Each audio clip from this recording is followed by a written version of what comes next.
Welcome to Black Gumbo Southern Gardening. I've got some final steps to prepare my winter garden, and I'm going to start thinning all my little seedlings, so let's go.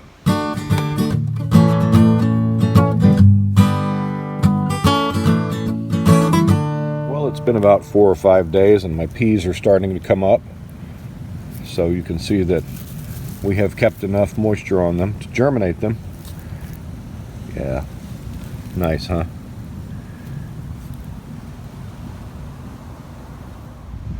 Well, it's a bit of a blustery day today. Had a cold front come through. Perfect day for working in the garden. So I'm going to show you, if you watched my video on planting peas and rutabagas, I had a space that I asked you for suggestions. What should I put there? That was the last little bit of my garden to be sown this year. Well, I'll show you what I planted there. I'll also take you around. It's a good day to work. We'll go thin our seedlings, our daikon radish seedlings and our greens, and I'll show you how I thin with these little nippers. But check it out, I got some nice celery starts.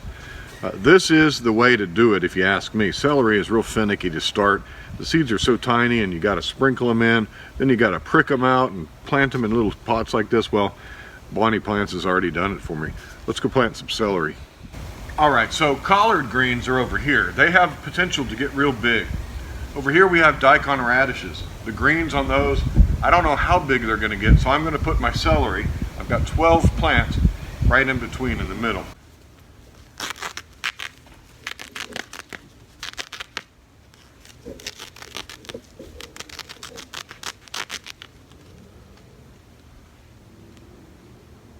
I'm going to space my celery about 1 foot apart. You could go a little closer if you wanted to.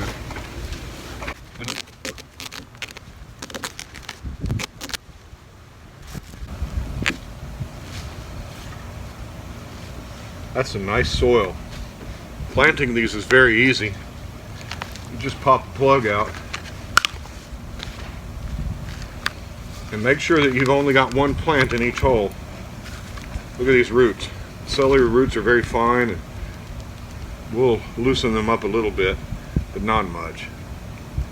They'll be fine in there. They will grow just fine. You want to plant celery at the level that it already is growing at. You don't want to bury that stem any, not just yet. We'll come back and we'll blanch the celery as it gets older, and we'll show you how to do that in a separate video. We're just getting our winter garden planted here. There we go. Now again, the reason the holes that I've cut here are fairly large compared to the plant is so that when I water, all that water can go down into the soil. These plants need that water.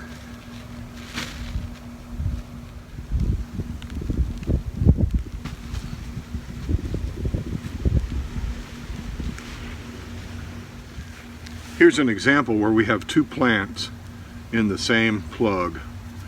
So we're going to take this guy right here, just pinch him right out of there. Now that can go into a stir fry.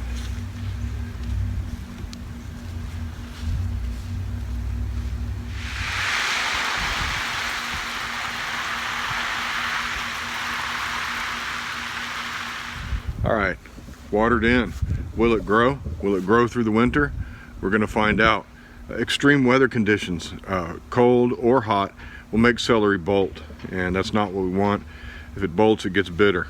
So we're hoping that we can get some celery out of here.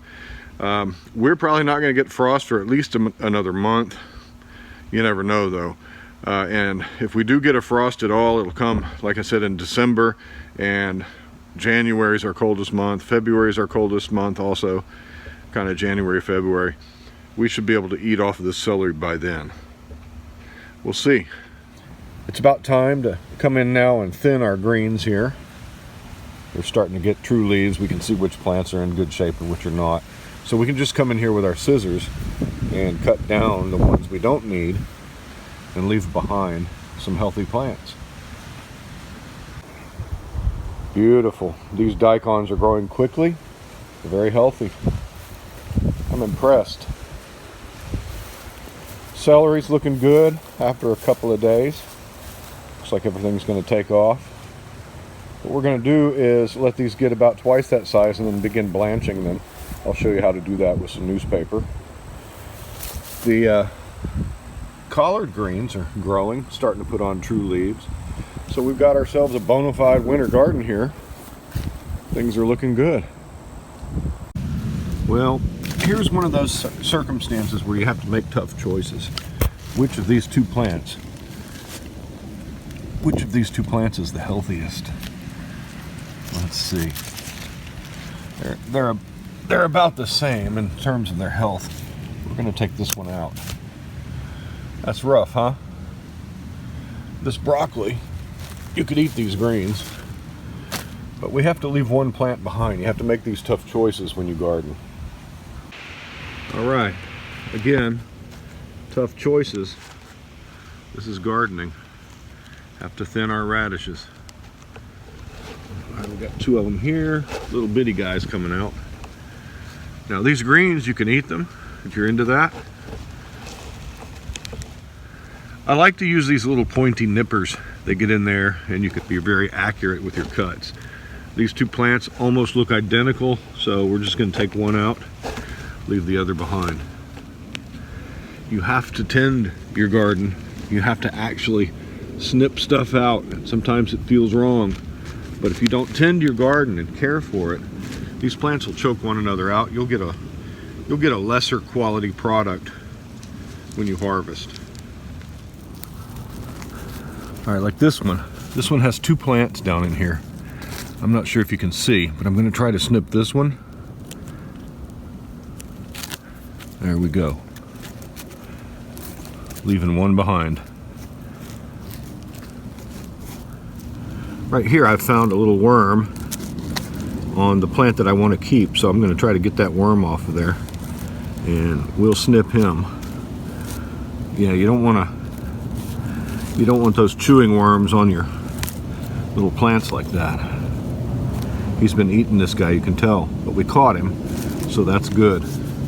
Now, one thing you can do is just keep an eye on your plants and make sure that you're not seeing any leaves getting eaten up. This one's got leaves starting to get eaten up. It's the first one I've seen though.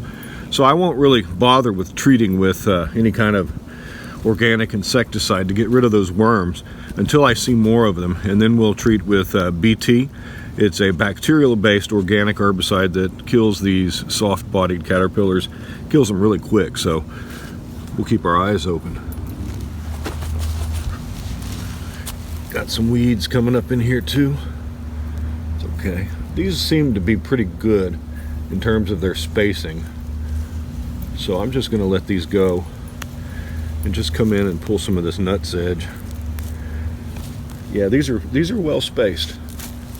I'm going to leave these alone. These are daikons. These are white gem daikons. I believe these are kind of an icicle shape. But all this over here we got to get in and start thinning.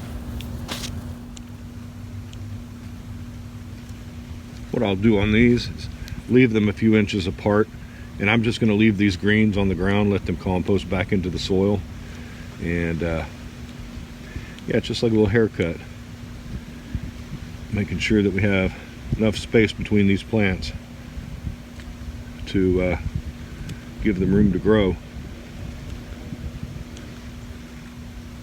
And again, I'm choosing the larger, more established looking plants, and the other ones that I leave behind, or the ones that I leave behind are the more healthy ones. Now you can pluck them out if you want, but if you got plants that are really close together like this, plucking them out might harm the root system of its neighbor. That's why I like to cut them at the ground, like this right here. Take that one out, those little two guys, all these guys right in here. So many all packed together right here. Not a good circumstance. We'll let these two grow together, and we'll find the better of the two.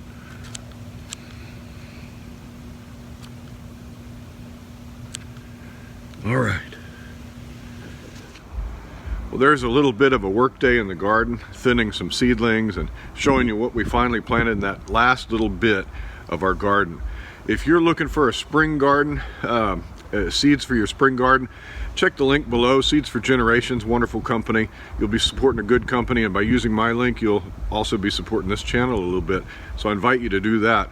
I also invite you to subscribe if you haven't already. We really want to earn your subscription, show you what we do in this backyard garden in Zone 9 on the Texas coast. It's a small garden, but you can do a lot with a small space. That's what we want to teach here. We want to just show you what can be done. Obviously, this little bitty garden in this suburban setting is not going to feed a family by itself, but it sure can make an impact. And if you've got a little more space, you can expand these ideas that we show and teach here. And yeah, you can eat, man. Good food, good quality food, better than anything you're going to get at the store. Hey, thanks for joining me. Take care. God, that wind.